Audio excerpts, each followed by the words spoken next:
Hi, you are on the channel Optimystery. Today I will tell you a story about a family who lost their love and happiness in an instant. Some people say that this story is fictional, while others say that they know these people and are convinced of the truth of this story. Please watch this clip till the end and decide if you believe in this story.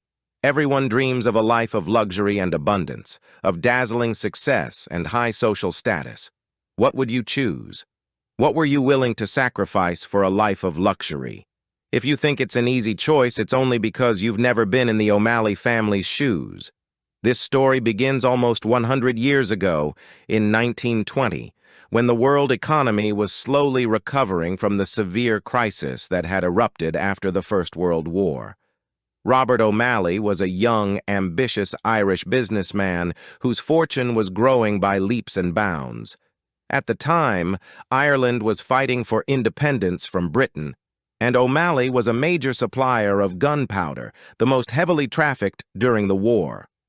After the war, it seemed that his business was on the decline. But this was not the case. Robert O'Malley himself had no such concerns. He seemed to simply enjoy his success. But that's what a fortune is for if there's no one to share it with. Robert was lucky not only in business, but also in his personal life.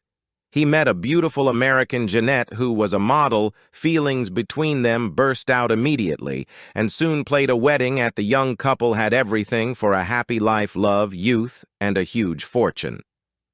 Jeanette just bathed in luxury, and their life became like a fairy tale. But soon after the wedding, Robin made a mistake for the first time in his life, and his business was in danger. For some time, the young family experienced a big financial crisis, and envious people said that O'Malley will never regain their former state. However, very soon Robert managed to correct the situation, and 2 years later his income had increased many times. But this is not all. The family reported the happy news. They are expecting their first child. Jeanette gave birth to a beautiful baby girl who was named Charlotte. In turn, the father adored his daughter, had everything a little girl could want. Of course, like every father, he wanted to protect her from everything bad, but acquaintances began to notice that in his desire to protect Charlotte, Robert began to reach absurdity. At home settled several doctors and a dozen nurses who had to monitor the girl's health. The child did not go anywhere without protection. In addition to bodyguards, Charlotte protected 4 vicious Dobermans who could easily tear a stranger if he approached the girl. Robert feared not only people, but also evil spirits. He put to the girl several different magicians, psychics, and shamans who were supposed to protect her from spoilage and evil eye. Robert's aides were very worried that the young father was going crazy, but soon decided that, as is often the case with rich people, he had his quirks. Time passed quickly, and when Charlotte turned 6, she was no different from other girls her age. Janet surprised the O'Malley servants with her attitude toward her daughter.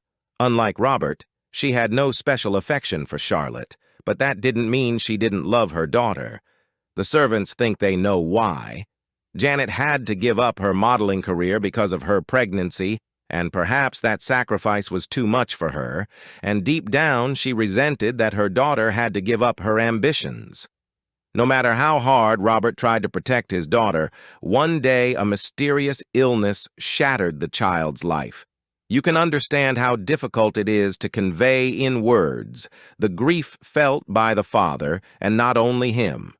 All the servants, family, friends, in a word, everyone who knew Charlotte very worried and hoped for a speedy recovery of the girl. Only Jeanette was the calmest person in the house, seemed to be the mother very firmly bore her daughter's illness. She never once sobbed, and no one complained about the fate. As time passed, everyone except Robert had given up hope for Charlotte's recovery. But one night a real miracle happened. The girl suddenly got out of bed herself without difficulty and began to walk calmly around the room. She looked perfectly healthy, as if she had just woken up after a good night's sleep. But suddenly she let out such a terrible roar, which is capable of only a wild animal. From this cry, everyone in the house woke up.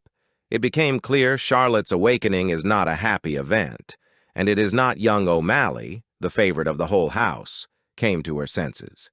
It woke up something terrible and unknown. From that moment, Robert realized that to seek help should not have been to doctors. In his house now gathered a lot of priests of different religions.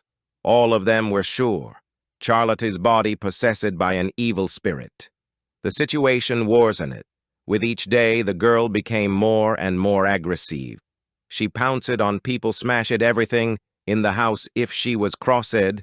Soon she stopped speaking at all with her baby voice, and it seemed that her lips speak 40-year-old horseman.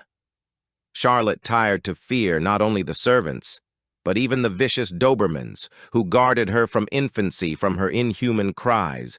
Vicious dogs tucked their tails and began to tremble like frightened, guilty puppies.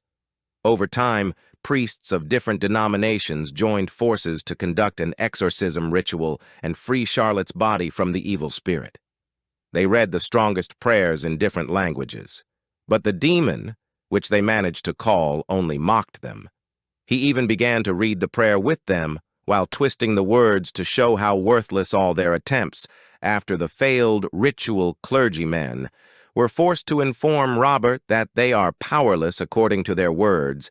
In Charlotte's body was not a simple demon, and the devil himself. Many wondered why the ritual was impossible. The Holy Fathers recommended that the girl be bedridden so that she could not harm herself or anyone close to her. Unfortunately, there was no other way out, and Robert was forced to take this step.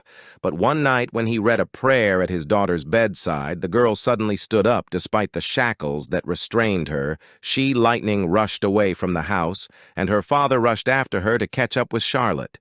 He managed at the enclosure with Dobermans. The girl, with inhuman strength, bent the bars, grabbed one of the dogs and snapped his neck, while she looked into the dog's eyes and laughed. At that very moment, Robert realized that the creature in front of him only looks like Charlotte, has nothing in common with his daughter. Looking into the eyes that used to belong to his daughter, the man pleaded, "Whoever you are, I beg you to leave my daughter. I will give anything you say, money, my house, even my life, if only Charlotte would come back." But the demon inside the girl only laughed angrily and said that it was Robert who brought him into this body.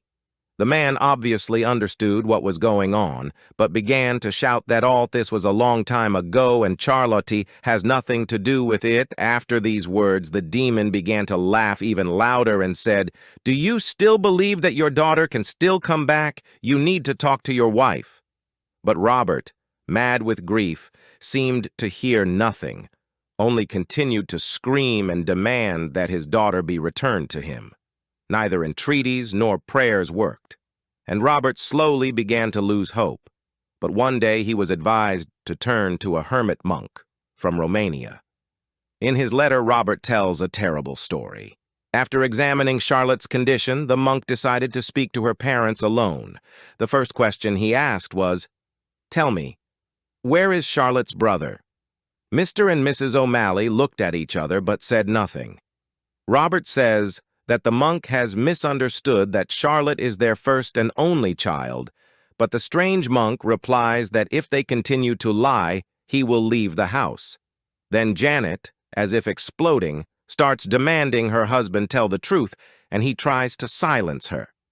She admits that she was pregnant when they got married, but when Robert's business was doomed to fail, he made a deal with the devil and gave the soul of his firstborn to the devil to make the business successful. The husband burst into tears and said he didn't know he was going to give Charlotte to the devil as well, but the monk tried to calm him down, saying that now that he knew the real reason, he could try the ritual again. The monk prepared a recipe for the strongest frankincense that only he knows, and together with O'Malley goes to Charlotte's room. But when he began to read the prayers, the demon inside the girl turns out to be the same as before, and the monk does not understand why the ritual does not work. Robert began to sob in despair, and suddenly the demon spoke. "I see Jeanette never said anything. Charlotte was never in this body. After the deal with my father, your wife became entangled with him, and I am their common child." Suddenly the demon spoke in Charlotte's own voice, and he said, "Daddy, I never existed. And that's about it. If you like this legend, be sure to put a like under this video and subscribe to the channel. Thank you all for your attention, and have a nice day.